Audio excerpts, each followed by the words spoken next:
Thank you so much for this comment. This actually came up in the live that I did on this topic as well. And I know that we've been taught, the worst thing that you can do in your career is to be seen as a job hopper, God forbid.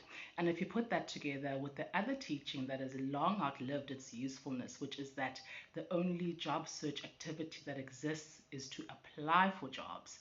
Now, that combination, of course, makes us really, really hesitant to be engaging in job search activities, even when we are happy in our current job. Now, I'm going to share some of the activities that I'm talking about that I've used in my almost 20-year career that have really helped me to create a career that gave me exactly what I wanted out of it, that was always meaningful, always evolving, resistant to change, and sustainable, and actually quite inspiring and exciting. So I'm going to start with this one, and it's a very, very easy one. Simply reading job adverts that relate to your particular skills or your particular industry. And it's not to say you're going to apply for these jobs, but just to get insight into the direction that your particular industry or your particular job market is going in. Who's recruiting? What are they recruiting for? What is the most in demand skill right now? What are the salaries out there? Doesn't mean you apply for these jobs and become a job hopper if you do get offered those jobs, but just to have that insight because it can really help to inform what your next move becomes in your career. And I'll tell you one of the ways that I have done this in my own career. And that is simply taking the calls that come from recruiters. Now, in my almost 20 years, from the very beginning in agency recruitment, I'd often find that when I called people about a particular job, they'd say, you know what, I'm quite happy where I am, thank you, I'm not interested. And which I found, quite strange, but I mean, it is there, right? And this still happens today in the recruitment side of my business. And of course, I leave it at that. But what I did in my own career was to always take those calls, 10 minutes of my time, engage with the recruiter, understand what the job is about.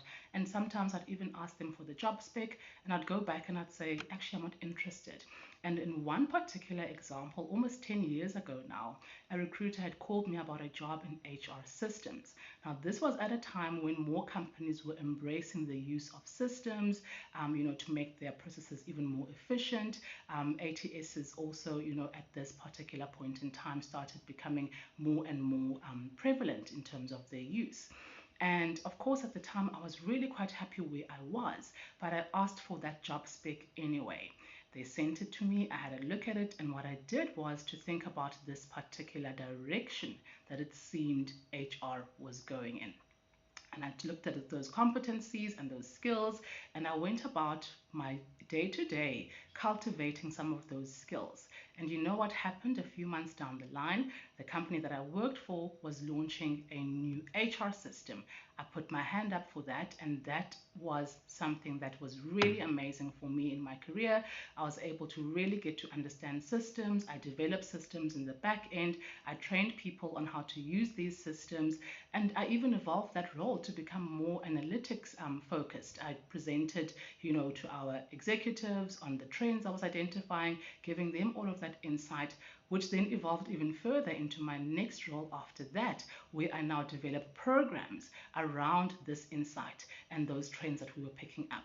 I was in that job for a very long time, or in that particular company for a very long time, didn't become a job hopper by doing just that one activity of taking those calls from recruiters.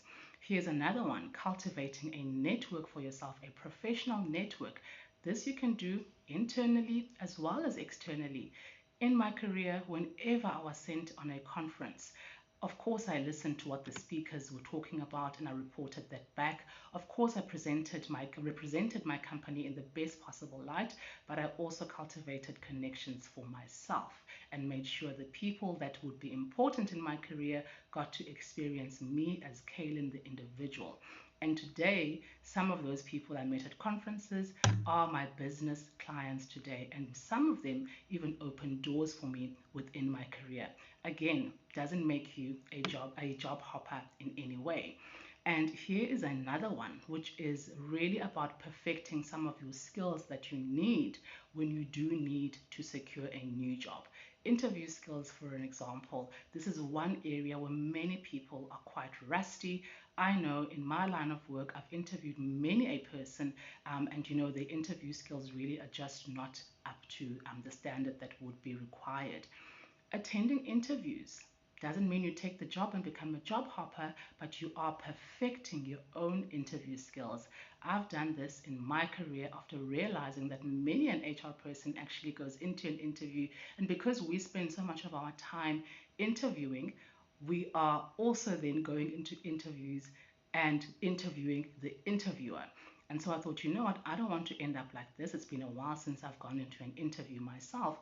Let me attend as many interviews as come my way. And it was a bonus as one of these scenarios. When they actually asked me, in one of these interviews, what is it that you want to earn? I wasn't particularly invested in getting this job or not. I was there just to perfect my interview skills. And when they asked this question, I gave them what was an outlandish number at the time, or seemed to me anyway. And I was quite surprised when a few days later they sent me an offer with that particular figure, and I was able to dramatically increase my earnings. Again, I didn't become a job hopper as a result of that activity. And here is yet another one when we're speaking about money, which is simply benchmarking the value of your skills out there in the market. Because as you spend 3, 4, 5, 6, maybe 10 years in your current environment, earning a 6% increase every year, you have no visibility of how valuable your skills are out there in the market. Maybe the market value of your skills is actually, let's say, 20% more than what you are earning right now, but you would never know that because you are not actually actively engaging in the task or the activity of benchmarking your skills every now and again. And yet another one that also doesn't make you a job hopper, which is simply recording all of those highlights, all of those achievements. In the environments that we work in, so often, you do something amazing that enhances the efficiency or a process within your current environment, and before long, it becomes a thing of the past. It's long forgotten, but that could be something useful that if you were to go into an interview, you'd be able to talk about.